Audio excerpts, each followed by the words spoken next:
So hi guys welcome back to my to videos. तो इस video में दोस्तों डिस्कस करने वाले हैं यहाँ पर कुछ इंपॉर्टेंट कंपनीज का और उनसे रिलेटेड कुछ इंपॉर्टेंट अपडेट्स हैं जिसकी बात करेंगे इस वीडियो में।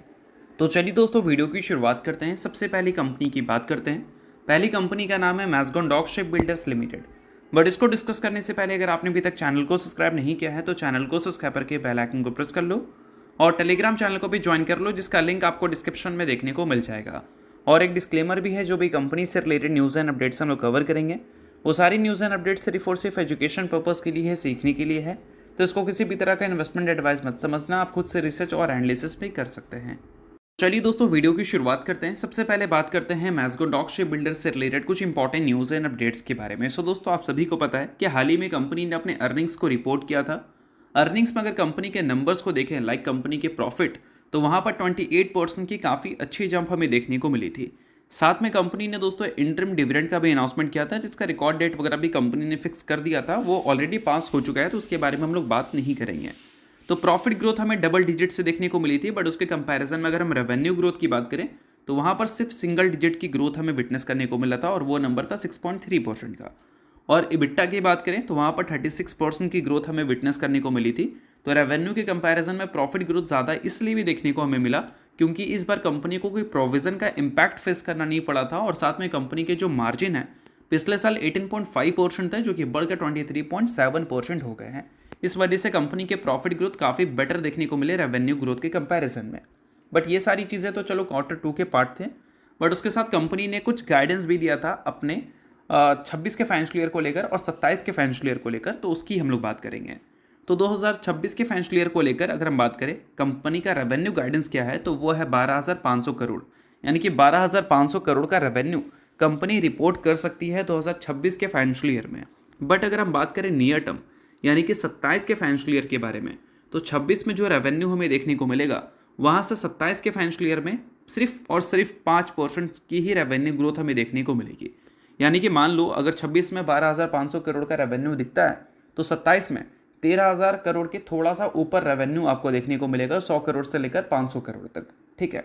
और उसके अलावा दोस्तों कंपनी ने मल्टी ईयर कैपेक्स प्लान भी इंट्रोड्यूस की थी, जिसमें कंपनी ने बताया था कि 6,500 करोड़ से लेकर 7,000 करोड़ का हम कैपेक्स प्लान कर रहे हैं अगले 3 सालों के लिए। अब ये कंपनी क्यों कर रही है, इसकी रीजंस भी मेंशन है। To expand yard capacity and building support infrastructure, यानी कि यार्ड कैपेसिटी और जो सपोर्टिंग इंफ्रास्ट्रक्चर है उसको एक्सपैंड करने के लिए। ठीक है। और साथ में कंपनी ने ये भी बताया है 2026 के फाइनेंशियल ईयर की बात करें तो एनालिस्ट ने रेफरेंस दिया है कि 500 करोड़ का जो कैपेक्स है वो कंपनी ने 26 में ही कर दिया, जिसमें 350 करोड़ इंक्लूड है जिसको कंपनी ने यूज़ किया था फ्लोटिंग ड्राई डॉक्स में, और बाकी का जो नंबर है वो हमें अगले फाइनेंशियल ईयर देखने को मिलने वाले हैं और उसके अगले फाइनेंशियल ईयर देखने को मिलने वाले हैं। तो ये सारी चीज़ों को ज़रूर आप नोट डाउन करके चल सकते हैं, जो कंपनी के साइड से ही हमें सुनने को मिली है। बट इसके अलावा दोस्तों कुछ चीज़ें ऐसी भी हैं जिससे आपको बोल सकते हैं नज़र रखना है, और ये है कि मार्केट उम्मीद कर रही है कि कंपनी की जो प्रॉफिटेबिलिटी है वो हमें आगे चलकर बेटर देखने को मिल सकता है, क्योंकि Q2 में जो कंपनी ने इबिट्टा रिपोर्ट किया वो 23.7% है। पिछले साल कितना था, 18 पॉइंट समथिंग था। देखो यहाँ पर हमने बताया था उसके बारे में 18.5% था। तो इबिट्टा जो कंपनी का इम्प्रूव हुआ है, तो इससे उम्मीद ये किया जा रहा है कि आगे चलकर जो कंपनी का मार्जिन हमें देखने को मिलेगा वो बढ़ता हुआ ही देखने को मिल सकता है, और इस वजह से कंपनी के जो प्रॉफिटेबिलिटी है वो हमें बेटर देखने को मिल सकते हैं। भले रिसेंट में कुछ एनालिस्ट ने कंपनी से जो उम्मीद लगाई थी ईपीएस ग्रोथ की उसको कट किया था, बट फिर भी जो कंपनी ने मार्जिन्स रिपोर्ट किया है उसके हिसाब से एक्सपेक्टेशंस थोड़ी सी अब बदल गई है। बाकी देखते हैं कि चीज़ें आगे चलकर क्या रिपोर्ट होंगी, बट जो भी रिपोर्ट होगी वो सारी चीज़ें मैंने आपको शेयर कर दिया। बट ये सारी चीज़ें सिर्फ एजुकेशन पर्पज़ के लिए, इस चीज़ को आप ध्यान से समझना। सो अब दोस्तों वीडियो में आगे बढ़ने से पहले बात कर लेते हैं सेबी रजिस्टर्ड टेलीग्राम चैनल के बारे में, जिसको चाहो तो आप ज्वाइन कर सकते हो। अब ज्वाइन करने का सबसे बड़ा बेनिफिट क्या है वो मैं आपको समझा देता हूँ। देखो, मार्केट से रिलेटेड जो इंपॉर्टेंट एनालिसिस होते हैं वो आपको यहाँ पर देखने को मिलता है, वो भी बिल्कुल फ्री ऑफ कॉस्ट। उसके अलावा काफ़ी सारी कंपनी के चार्ट्स आपको देखने को मिलते हैं रेगुलर बेसिस पे, जो कि यूट्यूब पे तो अब आपको देखने को मिलेगा नहीं। तो वो सारी चीज़ें आपको टेलीग्राम में ही अपडेटेड देखने को मिल जाती हैं। और इसके अलावा दोस्तों सेबी रजिस्टर्ड टेलीग्राम चैनल है, तो यहाँ पर आपको काफ़ी सारे कॉल्स वगैरह भी देखने को मिलते हैं, जिसका भी बेनिफिट आप ले सकते हैं। पास्ट में जो कॉल्स वगैरह यहाँ पर देखने को मिले थे उसकी परफॉर्मेंस भी हमें काफ़ी अच्छी देखने को मिली थी, जिसको आप चाहो तो नोट डाउन कर सकते हैं। और साथ में दोस्तों यहाँ पर लाइव आकर जो भी आपके डाउट्स इंक्वायरीज हैं वो भी क्लियर किया जाता है। तो लिंक इसका आपको डिस्क्रिप्शन में देखने को मिल जाएगा, लिंक के थ्रू जाकर आप सेबी रजिस्टर्ड टेलीग्राम चैनल को ज्वाइन कर लेना।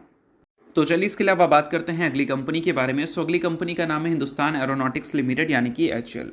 सो दोस्तों HAL से रिलेटेड फिलहाल कुछ इंपॉर्टेंट न्यूज़ एंड अपडेट्स हमें सुनने को मिल रही है। न्यूज़ यहाँ पर यह है कि हिंदुस्तान एरोनॉटिक्स लिमिटेड अगले 24 से 36 महीनों में 8 तेजस मार्क 1A जेट की डिलीवरी आपको करती हुई नजर आएगी। और इसके लिए रिसेंटली उन्होंने जनरल इलेक्ट्रिक के साथ एक एग्रीमेंट भी साइन किया था 7 नवंबर को, जिसके बेसिस पे general electric Hindustan aeronautics limited को जेट इंजन्स डिलीवर करती हुई नजर आएगी 2027 के फाइनेंशियल ईयर तक, 27 के फाइनेंशियल ईयर से। और ये चीज़ HAL के जो डिलीवरी पेस है उसको काफ़ी ज़्यादा इम्प्रूव कर सकता है।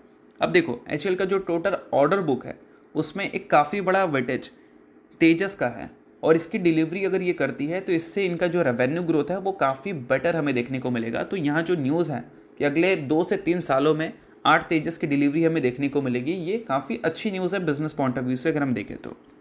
इसके अलावा एक और न्यूज़ भी हमें देखने को मिल रही है जिसके बारे में हम लोग बात करेंगे, बट उससे पहले अगर आपने अभी तक सेबी रजिस्टर्ड टेलीग्राम चैनल को ज्वाइन नहीं किया है तो उसका लिंक आपको डिस्क्रिप्शन में देखने को मिल जाएगा, लिंक के थ्रू जाकर चैनल को ज्वाइन कर सकते हैं बिल्कुल फ्री ऑफ कॉस्ट।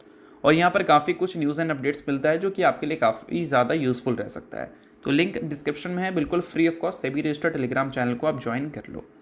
अब दोस्तों बात करते हैं हिंदुस्तान एरोनॉटिक्स के बारे में, जो कि यहाँ पर मेंशन किया गया है कि उन्होंने साइन किया है एक डील किसके साथ, जर्मन कंपनी के साथ। किसके लिए?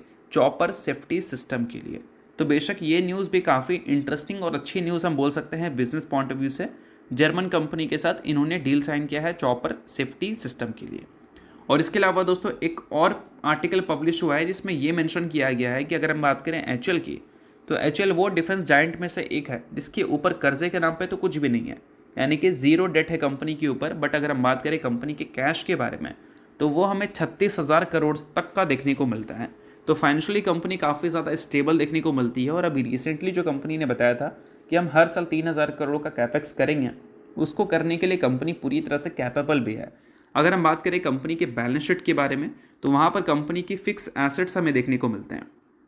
किसी भी कंपनी को एक्सपैंड करना है तो फिक्स एसेट्स उनके स्ट्रांग होने चाहिए, तभी कंपनी एक्सपैंड ईजिली कर सकती है। और फिक्स एसेट्स अगर देखोगे तो 9,062 करोड़ का हमें देखने को मिलता है फर्स्ट हाफ 2026 के फाइनेंशियल ईयर तक। और वही पिछले फाइनेंशियल ईयर के एंड तक की बात करें तो वहाँ पर 6,600 करोड़ था, और इससे पिछले फाइनेंशियल ईयर 6,700 करोड़ था। तो पिछले कुछ टाइम में कंपनी के जो फिक्स एसेट्स के नंबर हैं उसमें काफ़ी शार्पली जंप हमें देखने को मिली है। तो इस चीज़ को नोट करो, और ये काफ़ी अच्छी बात है अगर हम बात करें HAL के एक्सपेंशन के पॉइंट ऑफ व्यू से। तो इस सारी चीज़ों को आप ज़रूर नोट डाउन कर सकते हैं। अब बात करते हैं अगली कंपनी के बारे में, जिसका नाम है दोस्तों पॉलीकैब इंडिया लिमिटेड। सो दोस्तों अगर हम पॉलीकैब इंडिया की बात करें तो हाल ही में पॉलीकैब इंडिया ने अपनी अर्निंग्स को रिपोर्ट किया था। अर्निंग्स देखा जाए तो हमें अच्छे देखने को मिले थे, बट एक पॉइंट की बेसिस पे मार्केट ने इस कंपनी को 4% तक तोड़ा था। और वो पॉइंट था EPC का, यानी कि जो कंपनी कॉन्ट्रैक्ट मैन्युफैक्चरिंग करती है उसका। और इन सारी चीज़ों के बाद दोस्तों पॉलीकैब के कुछ कैपेक्स डिटेल एंड गाइडेंस हमें देखने को मिलते हैं, जिसके बारे में हम लोग बात करेंगे। और साथ में ये भी डिस्कस करेंगे कि कंपनी का EPC बिजनेस में जो ऑर्डर साइज है वो कितना है। तो देखो फिलहाल यहाँ पर बताया गया है अगले 5 साल का स्ट्रैटेजिक प्लान, जिसमें मेंशन किया गया है 26 से 30 तक जो कंपनी का कैपेक्स प्लान है वो 6,000 से लेकर 8,000 करोड़ तक का है। कंपनी ने एनुअल रिपोर्ट के थ्रू ये चीज़ को कंफर्म ऑलरेडी कर रखा है। CFO ने बताया है कि कंपनी हर साल 1,200 से लेकर 1,600 करोड़ का कैपेक्स आपको करते हुए नजर आएगी अगले 5 सालों के लिए। और अगर हम बात करें ये कैपेक्स का मैक्सिमम यूज़ कहाँ होगा, तो वो हमें देखने को मिलता है वायर्स एंड केबल्स वाले सेगमेंट में ही। मेंशन किया गया है कि ज़्यादातर जो अमाउंट है लगभग 90% वो कंपनी यूज़ करेगी वायर्स एंड केबल्स में, क्योंकि इसी से कंपनी को सबसे ज़्यादा रेवेन्यू मिलता है और इसी से कंपनी ने कंसिस्टेंट डबल डिजिट की ग्रोथ रिपोर्ट की है। और अगर हम 2025 के फाइनेंशियल ईयर की बात करें तो वहाँ पर कंपनी ने जो कैपेक्स किया था वो 958 करोड़ किया था, बट उसको कंपनी बढ़ाकर 1,200 करोड़ के ऊपर ले जाने का प्लान कर रखी है 2026 से 30 तक के फाइनेंशियल ईयर को लेकर अगर हम बात करें तो। और ये जो डेटा था 958 करोड़ का, ये अब तक का हाईएस्ट एवर कैपेक्स था, बट इसको भी कंपनी अब पास करने वाली है, ये चीज़ कंपनी ने कंफर्म कर दिया है। और साथ में दोस्तों कंपनी ने बताया है कि वो extra high voltage cable plant को भी सेटअप करते हुए नजर आ रहे हैं, जिसकी ऑन स्ट्रीम हमें इसी फाइनेंशियल ईयर के एंड में देखने को मिल सकती है। और कंपनी यहाँ पर जो कैपेक्स प्लान रखी है वो 600 करोड़ से लेकर 700 करोड़ तक का रखी है। और यहाँ पर कंपनी ने बताया है कि जो एसेट टर्नओवर रेशो है, एसेट टर्नओवर है ऑन दिस कैपेक्स, वो हमें 4 से 5 गुना देखने को मिल सकता है। यानी कि बोल सकते हैं ये कैपेक्स के बेसिस पे जो एसेट टर्नओवर है वो 4 से 5 गुना कंपनी कर सकती है। ठीक है। और दोस्तों इन सारी चीज़ों के बाद हम ये देख लेते हैं कि कौन से बिजनेस से कंपनी कैसा ग्रोथ उम्मीद कर रही है। तो अगर हम बात करें वायर्स एंड केबल्स के बारे में, तो वहाँ पर रफली कंपनी 1.5 टाइम्स की इंडस्ट्रीज ग्रोथ उम्मीद कर रही है। ठीक है। और फर्स्ट हाफ में कंपनी ने 26% की ईयर ऑन ईयर बेसिस पर रेवेन्यू ग्रोथ रिपोर्ट की इस पर्टिकुलर सेगमेंट का। और उसके अलावा अगर हम बात करें FMEG सेगमेंट के बारे में, तो वहाँ पर कंपनी का गाइडेंस यहाँ पर यह है कि लॉन्ग टर्म अगर मार्जिन टारगेट की बात करें तो 8 से लेकर 10% है EBITDA बाई 2030 फाइनेंशियल ईयर। और इसकी जो इंडस्ट्री ग्रोथ की एक्सपेक्टेशन है वो 1.5 से लेकर 2 गुना की है अगले कुछ सालों के लिए। और अगर हम बात करें EPC के बारे में, जिसको लेकर ही मार्केट इस बार इस कंपनी के नंबर्स को तोड़ी थी, और बताया है कंपनी ने कि अभी के टाइम पे उनका जो ऑर्डर बुक है वो 10,000 करोड़ का हमें देखने को मिलता है। बट इसमें जो सबसे बड़ा वेटेज है वो भारत नेट का है, क्योंकि बड़े ऑर्डर्स वहाँ से कंपनी को मिले हैं। और अभी के टाइम पे देखोगे तो EPC सेगमेंट हमें वीक देखने को मिल रहा है, बट कंपनी यहाँ पर ये उम्मीद कर रही है कि अगर मार्जिन की बात करें तो mid to high single digit हमें देखने को मिल सकती है इस पर्टिकुलर सेगमेंट का। यानी कि मीडियम में अगर हम बात करें तो 5% भी दिख सकता है, 1% भी दिख सकता है, और मैक्सिमम की बात करें तो 9% दिख सकती है। हाई सिंगल डिजिट यानी कि 9% से ऊपर का कोई सिंगल डिजिट नहीं होता, वो डबल डिजिट होता है। तो मैक्सिमम 9% तक का मार्जिन यहाँ पर EPC सेगमेंट को लेकर कंपनी उम्मीद लगाकर चल रही है, अगर हम बात करें कंपनी की EPC बिजनेस के बारे में। तो ये सारी चीज़ें आप समझ गए होंगे अगर आप पॉलीकैब इंडिया के इन्वेस्टर हैं। बाकी इन्वेस्टर नहीं है, डेटा है, मैंने आपको बता दिया, कोई रिकमेंडेशन ये नहीं है। अब बात करते हैं अगली कंपनी के बारे में, तो नाम है दोस्तों कैम्स। रिसेंटली कंपनी ने 1:5 के रेशो में स्प्लिट अनाउंसमेंट किया था। फिलहाल कंपनी ने उसका रिकॉर्ड डेट सेट कर दिया है, जो कि है 5 दिसंबर का। सो अगर आप इस कंपनी के शेयर होल्डर हैं तो बेशक इस न्यूज़ को आप नोट कर सकते हैं। शेयर होल्डर नहीं है आप इग्नोर कर सकते हैं, न्यूज़ तो इस वजह से मैंने बता दिया, बाकी ये किसी भी तरह का रिकमेंडेशन नहीं है। तो होप करता हूँ ये वीडियो आपको अच्छा लगा होगा। लाइक कीजिए, परिवार सब्सक्राइब कीजिए। वीडियो के लिए बहुत बहुत शुक्रिया।